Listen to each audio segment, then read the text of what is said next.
দেবর্ষি নারদের ভক্তি সূত্রে একটা সূত্র আছে। ভক্তি লাভ কিসে হয়? সূত্রাকারে দেবর্ষি নারদ লিখছেন, মহৎ কৃপয়া ভগবত কৃপালে সাধবা। ভক্তি লাভ হয় মহৎ কৃপায়, এটাই প্রথম আসল কথা। আর ভগবানের করুণা হলো বিকল্পে।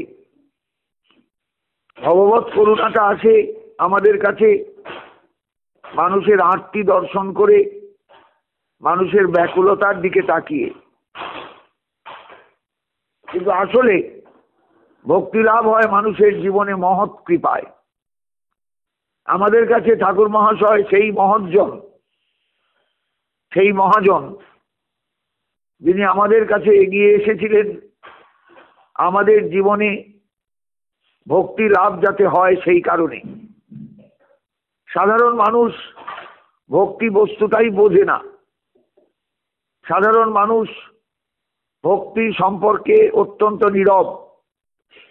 তারা বাহ্যিক কিছু আচার আচরণ নিয়ে চলে, বাহিরের কিছু ব্যবহার, বাহিরের কিছু নানা রকমের বিষয় নিয়ে তারা মনে করে এটাই ভক্তি। কিন্তু তা নয়। ভক্তি হলো সম্পূর্ণরূপে আত্মসমর্পণ। ভক্তির আসল মূল জায়গাটাই হলো আত্মসমর্পণ, নিজেকে সঁপে দেওয়া। আমরা এই সঁপে দেওয়া ব্যাপারটা নিজেরা বুঝি না, আমরা বুঝতামও না। আজ থেকে 400-450 বছর আগে যখন ঠাকুর মহাশয় এসেছিলেন এই বাংলার দূষণকে দূর করতে, ভক্তি জগতের বিশেষ প্রতিষ্ঠার জন্য তার যেই প্রয়াস, সেদিন বাঙালি বুঝেছিল কি? সম্ভবত বোঝেনি। আজও কি বোঝে? আমার ধারণা মানুষ তাও বোঝে না। সময় অনেক পাল্টিয়েছে, দিন অনেক পরিবর্তিত হয়েছে, কালের মধ্যে অনেক পরিবর্তন এসেছে, সময়ের মধ্যে অনেকখানি ব্যবধান সৃষ্টি হয়েছে। কিন্তু তবু আমরা এখনো ঠাকুর মহাশয়ের অসাধারণ যে করুণা, ঠাকুর মহাশয়ের অসাধারণ যে কৃপা দৃষ্টি জীবজগতের প্রতি, তাকে কিন্তু বুঝে উঠতে পারিনি, তাকে বোঝা সম্ভব হয়নি, তাকে আমরা এখনো ঠিক ঠিক উপলব্ধি করতে পারিনি। তাই আমার এই স্বল্প প্রয়াস সেই মানুষদের জন্য, সেই ভক্তদের জন্য, সেই কাঙাল ভক্তবর্গের জন্য যারা সর্বদার জন্য পড়ে থাকেন একটু ভক্তির আস্বাদন পাওয়ার লোভে, একটু প্রেমের আস্বাদন পাওয়ার লোভে, একটু ভগবত করুণা উপলব্ধির লোভে। প্রেমভক্তি চন্দ্রিকা আমাদের সকলের কাছে পথপ্রদর্শক। প্রেমভক্তি চন্দ্রিকা গ্রন্থটি আকারে ক্ষুদ্র হলেও, পুস্তিকার আকার হলেও এর মধ্যে যে তাৎপর্য নিহিত আছে, এর মধ্যে যে অসাধারণ বক্তব্য পরিবেশিত হয়েছে, সেই পরিবেশন কিন্তু অন্যত্র সুলভ নয়। অনেক বড় বড় বই আছে আমাদের ধরাছোঁয়ার বাইরে, সাধারণ মানুষের জ্ঞানের বাইরে। কিন্তু প্রেমভক্তি চন্দ্রিকা আকারে ক্ষুদ্র হলেও একে যদি দৈনন্দিন জীবনে একান্ত কণ্ঠহার করে তোলা যায়, তাহলে মানুষ কিন্তু কৃতার্থ হয়ে যাবে।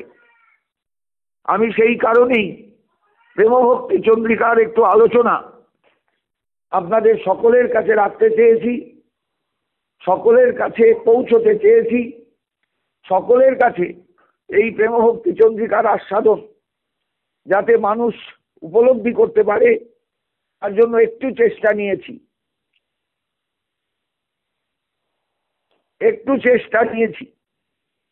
জানি না আমি কতটুকু কৃতকার্য হতে পেরেছি, কতটা মানুষের কাছে পৌঁছতে পেরেছি, কতটা মানুষকে আমার মনের কথা জানাতে পেরেছি আমার আলোচনার মধ্যে দিয়ে। এখানেই কিন্তু আমার হয়তো ত্রুটি বলুন আর বিচ্যুতি বলুন, সবকিছুই নিহিত আছে। তবু আমি একটু চেষ্টা নিয়েছি মাত্র। জীবনে শৈশব থেকে যে পরিবেশে আমি মানুষ হয়েছি, যে পিতামাতা পেয়েছি, তাদের কাছে যে সাহচর্য পেয়েছি তাতে এইটুকু বুঝেছি যে জীবনে শ্রীমৎ মহাপ্রভুর চরণাশ্রয় করে পড়ে থাকার মূল্য অনেক, নিতাই চরণাশ্রয় করে পড়ে থাকার মূল্য অনেক। একটা জীবনে মানুষ কোনোদিনই সম্পূর্ণতা লাভ করতে পারে না। তাকে সম্পূর্ণতা পেতে গেলে অনেক জীবন ব্যয় করতে হয়, বারবার আসতে হয়, বারবার শুধু চাইতে হয় আমার জন্য একটু ভালো জায়গায় জন্ম হয়, একটু সৎ স্থানে জন্ম হয়, যাতে আমি একটা সৎ পরিবেশ পাই। আসুন, গ্রন্থের প্রায় সমাপ্তি এগিয়ে এসেছে। আমরা আলোচনা করেছিলাম দুটি স্তবকে অসাধারণ কিছু কথা, জানি না কতটুকু আপনাদের কাছে আমি পৌঁছতে পেরেছি। নবদ্বীপে অবতার, রাধা ভাব অঙ্গীকার, ভাবকান্তি অঙ্গের ভূষণ, তিন বাঞ্ছা অভিলাষী, শচীগর্ভে পরকাশী, সঙ্গে সব পারিষদগণ, গৌরহরি অবতরী, প্রেমের বাদর করি, সাধিলা মানের নিজ কাজ, রাধিকার প্রাণপতি, কিভাবে কান্দয়ে নীতি, ইহা বুঝে ভকত সমাজ। গম্ভীরা লীলায় মহাপ্রভুর কান্না, হাহাকার, এটা একমাত্র ভক্ত ছাড়া, ভক্তিরাজ্যের অধিকারী যিনি হতে পেরেছেন তিনি ছাড়া অন্য কেউ বুঝতে পারবে না। সত্যিই তাই, কথাটা একদম সত্য, মর্মান্তিক ভাবে সত্য, যে মহাপ্রভুর চোখের জলের মূল্য বাঙালি আজও দিতে পারেনি, মহাপ্রভুর হাহাকারের মূল্য আজও বাঙালি দিতে পারেনি, মহাপ্রভুর ক্রন্দনের দাম আজও বাঙালি মেটাতে পারেনি, মেটানো সম্ভব নয়। যেদিন সে মহাপ্রভুর জন্য কাঁদবে, যেদিন সে মহাপ্রভুর দুঃখকে নিজের দুঃখ বলে মনে করবে, সেই দিন মহাপ্রভুর চোখের জলের দাম বাঙালি মেটাতে সক্ষম হবে। নতুবা যে তিমিরে আমরা আছি সেই তিমিরেই থেকে যাব। ঠাকুর মহাশয় পরের স্তবকে বলছেন, গ্রন্থের প্রায় সমাপ্তি মুখ, গুপেতে সাধিবে সিদ্ধি, সাধন নবদা ভক্তি, প্রার্থনা করিব দৈন্যে সদা, করি হরি সংকীর্তন, সদাই আনন্দ মন, কৃষ্ণ বিনা আর সব বাধা। একেবারে সমাপ্তির মুখে যে আলোচনা হওয়া দরকার সেই আলোচনায় ঠাকুর মশাই রাখছেন। গুপেতে সাধিবে সিদ্ধি, ভক্তি জিনিসটা বাহিরে ঢাক পিটিয়ে বোঝাবার নয়। যারা ঢাক পিটিয়ে বোঝাতে যান, আমি দীক্ষা নিয়েছি, আমি শিষ্য হয়েছি, আমি নিরামিষ সেবা আরম্ভ করেছি, নিরামিষ ভোজন আরম্ভ করেছি, এগুলো কিন্তু ভক্তির লক্ষণ নয়। ভক্তির লক্ষণই হলো গোপনে সাধন, গোপনে সাধন। প্রেম জিনিসটা গোপনের বস্তু, এই জিনিসটা ঢাক পেটাবার নয়। প্রেমিকের চক্ষু দেখলে বা দৃষ্টি দেখলে বোঝা যায় তার মধ্যে প্রেমের উদয় হয়েছে, প্রেমিকের আচরণে বোঝা যায় তার মধ্যে উদয় হয়েছে। নিজের যে দেখনদারি একটা ব্যাপার, সেটা যদি এসে যায় তাহলে বুঝতে হবে কিচ্ছু নয়, কিচ্ছু নয়, এগুলো অহংকারের প্রকাশ। আমি ভক্ত হয়েছি, আমি গলায় তুলসীর মালা দিয়েছি, আমি নিরামিষ ভোজন শুরু করেছি, আমি এইবার হরিনাম ছাড়া আর কিছু নাম নিই না, ইত্যাদি ইত্যাদি। আবার লক্ষ্য করে দেখবেন, নূতন ভক্ত হলেই মানুষ কৃষ্ণ ভজন করতে গিয়ে কালী ভক্তকে নিন্দা করে, কালীর নিন্দা করে, শক্তির নিন্দা করে। এগুলো কিন্তু আমাদের বৈষ্ণব জগতে প্রচুর প্রচুর। আমি এর আগেও বলেছি যে বৈষ্ণব জগৎ এখন দূষণে ভরে গেছে। মহাপ্রভু কিন্তু রাস্তায় চলার পথে যে মন্দির পেয়েছেন সে মন্দিরে প্রণাম করেছেন। চৈতন্য চৈতামৃতে বলা আছে, সর্বত্র মাগি রইবে কৃষ্ণ ভক্তি বর। তুমি মায়ের স্থানেও যাবে, তার চরণে প্রার্থনা করবে, মাগো তুমি তো কৃষ্ণময়ী, তুমি আমাকে কৃষ্ণ পাইয়ে দাও, আমাকে গোবিন্দের সেবার যোগ্য করে দাও। এইভাবেই ভক্তির উদয় হয়। মনে রাখতে হবে, এই সংসারটা কিন্তু মায়ার অধীন, এই সংসারটা মহামায়ার অধীন। আর এই মহামায়া যদি দরজা খুলে না দেন, তাহলে কোনোদিন কোনো মানুষ ভজনের দরজায় গিয়ে পৌঁছয় না, ভক্তিকে লাভ করে না, ভক্তির আস্বাদন পায় না। ভক্তি এতটা সহজ জিনিস নয়। যে নিরামিষ খেলে ভক্তি হবে, মালার ঝোলা নিয়ে চললেই ভক্তি হবে, বাজার করতে যাওয়ার সময় মালার ঝোলাটা ভুললে চলবে না, রাস্তায় ঘাটে মালার ঝোলা নিয়ে চলতে হবে, কথা বলতে বলতে মালা করতে হবে, পাঠ শোনার সময় মালা করতে হবে। বিষয়টা এত সস্তা নয়। আমি পাঠে বসে বলি যে মালা আর পাঠ একসঙ্গে হয় না। মন কখনোই দুটো জিনিস করতে পারে না একসঙ্গে। মন একটা কাজ করে। আপনি মালা করছেন না পাঠ শুনছেন, কোনটা করছেন? দেখবেন অধিকাংশ ভক্ত ভক্তি দেখাবার জন্য, আমি ভক্ত হয়েছি এটা জানাবার জন্য পাঠের সময় মালা হাতে নিয়ে বসেন। এটা ভক্তের লক্ষণ নয়, এটা ভক্তির লক্ষণ নয়। এগুলো গোপনে করতে হয়। ঠাকুর মহাশয় সেই জন্য ছোট্ট করে বললেন, গুপেতে সাধিবে সিদ্ধি, সবসময় গোপন রাখবে। তুমি প্রেমিক হয়েছো, এটা বাহিরে প্রকাশ করতে যেও না। তুমি ভক্তিরাজ্যে প্রবেশ করতে চলেছো, এটা বাইরে প্রকাশ করতে যেও না।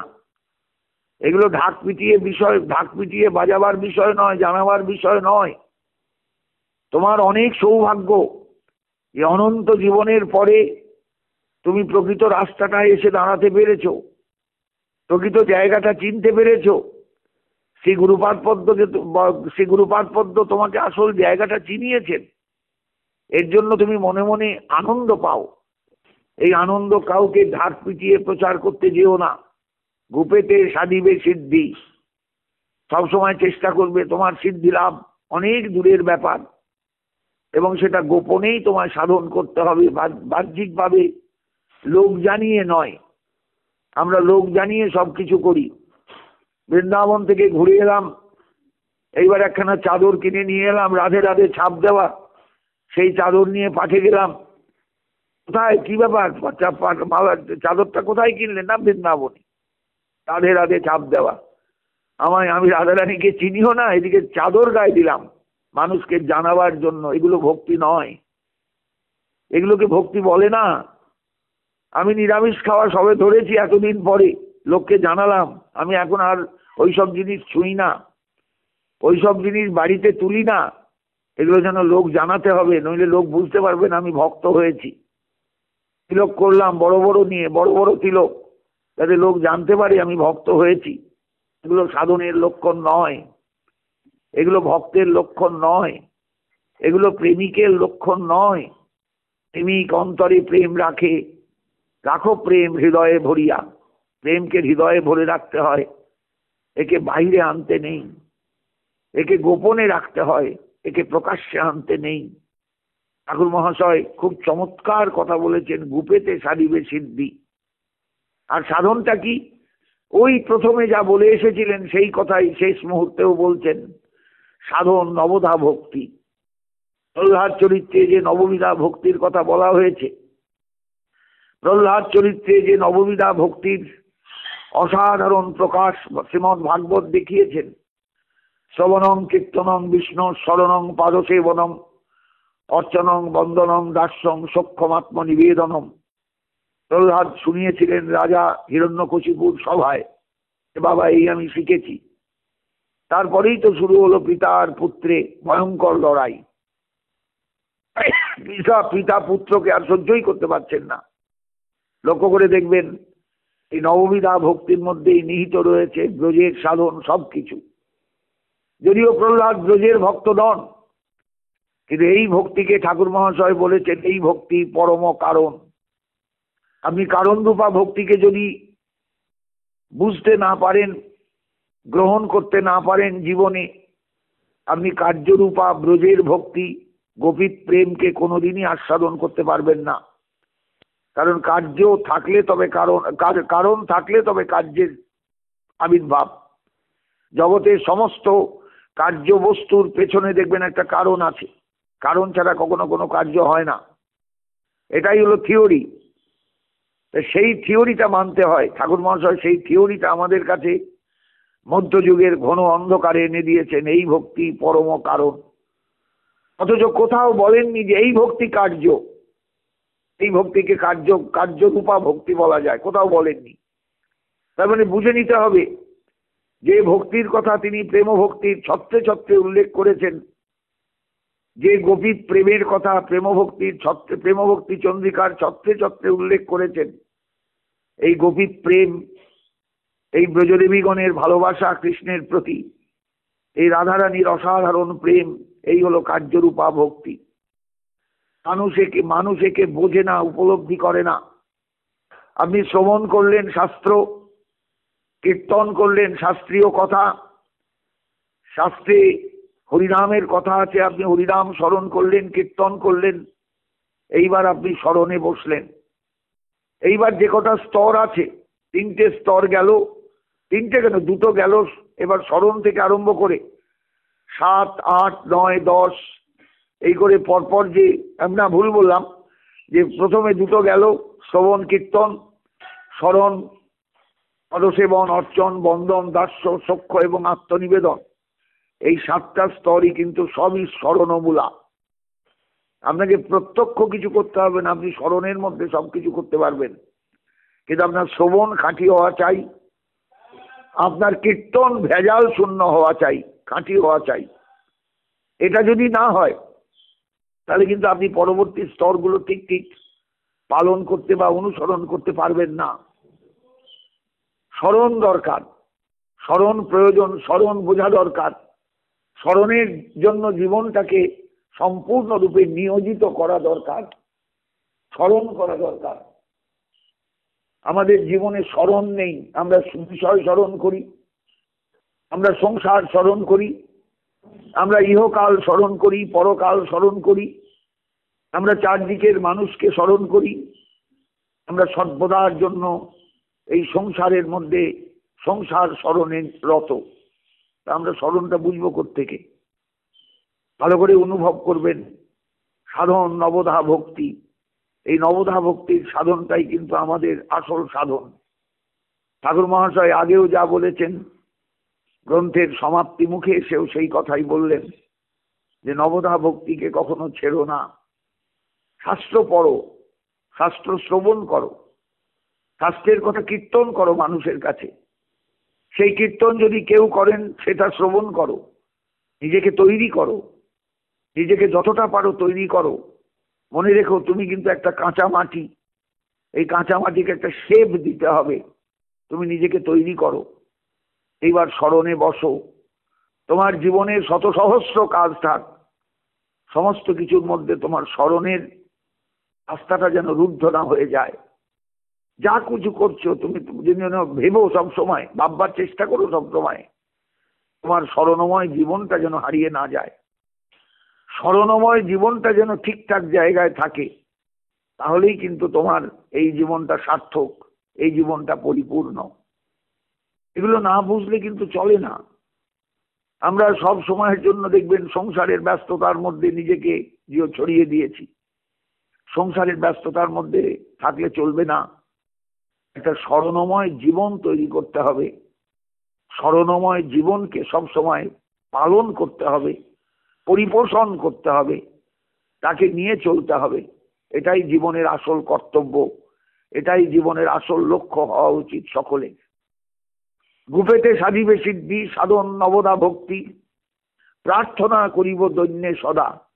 বাহ্যে তোমার থাকবে শুধু প্রার্থনা, হে মদন গোপাল তুমি আমায় রক্ষা করো, হে শ্রী গুরুদেব তুমি আমায় রক্ষা করো, হে গৌর ভক্তগণ তোমরা আমাকে একটু রক্ষা করো, আমার দিকে একটু কৃপা দৃষ্টি রেখো। আমি আর কিচ্ছু চাই না। আমি ইহকালের সুখ বুঝি না, আমি পরকালের শান্তি সুখ বুঝি না। আমি বুঝি একটু ভজনময় জীবন আমার তৈরি হোক, আমি বুঝি একটু সাধনময় জীবন আমার তৈরি হোক, আমি বুঝি একটু স্মরণময় জীবন আমার তৈরি হোক। তোমরা একটু আমায় কৃপা করো। আমার বলি, মহৎ কৃপা ছাড়া কখনো ভক্তি লাভ হয় না। যারা যারা মহৎ জগতে এসেছিলেন মহাপ্রভুর সময়ে, মহাপ্রভুর পূর্ব যুগে, শ্রীমন মহাপ্রভুর পরবর্তী যুগে, তারা সবাই আছেন আমাদের চারপাশে সূক্ষ্ম রূপে। তারা সাধন করছেন, তাদের সাধন জীবন সব সময়ের জন্য আছে। সেই সাধকগণকে একটু মনে মনে স্মরণ করে তাদের চরণে একটু প্রার্থনা জানানোটাই আমাদের প্রতিদিনের কর্তব্য। তারা যেন আমাদের রক্ষা করেন, তারা যেন আমাদের ভজনময় জীবনটাকে গড়ে দেন, তারা যেন আমাদের স্মরণময় জীবনটাকে তৈরি করে দেন। তাদের কৃপায় যেন আমার স্মরণের পথ যেন কণ্টকাকীর্ণ না হয়ে কুসুমাস্তীর্ণ হয়, এই প্রার্থনা দীনতার সঙ্গে তাদের চরণে রাখা দরকার। ভাবুন দেখিনি একবার, আপনি যাচ্ছেন একটা দুর্গম পথ বেয়ে, আপনি যাচ্ছেন এমন একটা রাস্তা দিয়ে যে রাস্তাটা খুঁড়ের ধারালো দিক, খুঁড়ের যে ধারালো দিকটা সেইটার উপর দিয়ে আপনি যাচ্ছেন। সংসারটা তো খুরস্ব ধারা নিশিতা দূরত্বয়া, সংসারের রাস্তাটা হলো খুঁড়ের ধারার মতন, এখানে পা দিলেই পাটা ফালা ফালা হয়ে যাবে। সংসারটাও ঠিক তাই। আমরা প্রতিনিয়ত কত ভুল পথে চলি, কত ভুল কাজ করি, কত গন্ডগোল সৃষ্টি হয় জীবনে। আমরা এগুলোর মূল্য বুঝি না, তাৎপর্য বুঝি না। ঈশ্বর আমাদের প্রতি মুহূর্তে শিক্ষা দেন, প্রতি মুহূর্তে আমাদের জ্ঞান ভাণ্ডারকে পরিপুষ্ট করে দেন আমাদের আঘাত দিয়ে। এই আঘাতে দুঃখ পাওয়ার কথা নয়, এই আঘাত আমাদের কাছে আশীর্বাদ, ঈশ্বরের আশীর্বাদ। তিনি আঘাত দিয়ে আমাদের শিখিয়ে দিচ্ছেন, আমরা যেন কখনো তার যে করুণা, সেই করুণাকে যেন ভুল না ভাবি, ভুলভাবে ব্যাখ্যা না করি। রূপেতে সাধিবে সিদ্ধি, সাধন নবদা ভক্তি, প্রার্থনা করিব দৈন্যে সদা। এই একটা কথার মধ্যে সব বলা আছে। সারা জীবন শুধু প্রার্থনা প্রার্থনা প্রার্থনা। হে দয়াল রক্ষা করো, হে করুণাময় রক্ষা করো, হে দীনজন পালক আমাকে একটু পালন করো। আমি কিচ্ছু জানি না, কিচ্ছু জানি না, আমি নির্বোধ, আমি বোধহীন, আমি শিক্ষাহীন, দীক্ষাহীন, চেতনাহীন, কিচ্ছু নেই আমার মধ্যে। তুমি একটু আমায় কৃপা করো, তুমি একটু আমায় কৃপা করো।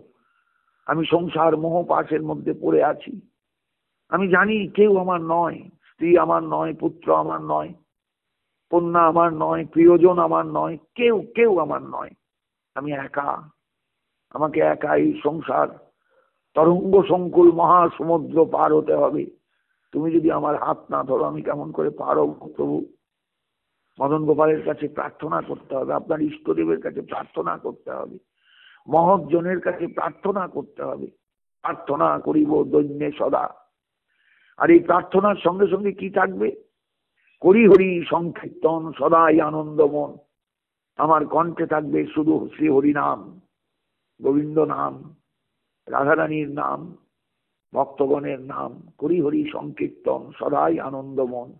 মনটাকে আনন্দে রাখতে হবে, মনটাকে নিরানন্দে ভর্তি করলে চলবে না, পরিপূর্ণ করলে চলবে না। আনন্দময় জীবন যাপন করতে হবে, কারণ আনন্দম ব্রহ্ম, ব্রহ্মই হলেন আনন্দ স্বরূপ।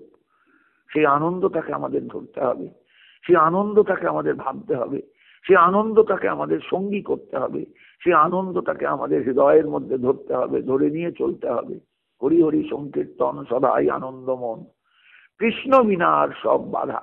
শুধু বুঝতে হবে অন্তরে আমার গোবিন্দ ছাড়া সব কিন্তু গন্ডগোল, সমস্ত কিছু গন্ডগোল, আর সবকিছুই আমার বাধা, আমার বিপত্তির কারক। শুধু গোবিন্দ আমার রক্ষক, শুধু কৃষ্ণ আমার রক্ষক। তিনি আকর্ষণ করে আমাকে তার চরণে নিয়ে যাবেন। তিনি আকর্ষণ করে, কৃষ ধাতুর অর্থ হলো কর্ষণ করা, আকর্ষণ করা। তিনি একমাত্র আকর্ষক, সর্বশ্রেষ্ঠ আকর্ষক। তিনি রূপে আকর্ষণ করেন, তিনি গুণে আকর্ষণ করেন, তিনি লীলা দিয়ে আকর্ষণ করেন, তিনি প্রেম দিয়ে আকর্ষণ করেন, তিনি রসের আস্বাদন দিয়ে আকর্ষণ করেন। তার আকর্ষণ করার ক্ষমতা প্রচুর। সেই ক্ষমতাবান পুরুষকে বা ক্ষমতাবান তত্ত্বকে একটু ভাবতে হবে সর্বদা। কৃষ্ণ কৃষ্ণ বলতে হবে, কৃষ্ণ কৃষ্ণ বলে চলতে হবে রাস্তায়। কৃষ্ণ ভাবনায় ডুবে যেতে হবে, বিষয়ে ভাবনা নয়, অন্য কোনো ভাবনা নয়। এই ভাবনা তো চিরজীবন করে এসেছি, এইবার নতুন করে ভাবতে শিখতে হবে কৃষ্ণ ভাবনা, কৃষ্ণ ভাবনা, কৃষ্ণ ভাবনা, কৃষ্ণ ভাবনা। হরি হরি সংকীর্তন সদাই আনন্দ মন। কৃষ্ণ বিনা আর সব বাধা। আমাদের জীবনে বাধা প্রচুর, আর সেই বাধাগুলো এমন ভাবে আমাদের চারপাশে আসে, আমরা রীতিমতো চঞ্চল হয়ে যাই, রীতিমতো বিপর্যস্ত হয়ে যাই, রীতিমতো উন্মাদ হয়ে যাই। কি করে সামলাবো, কি করে সামলাবো?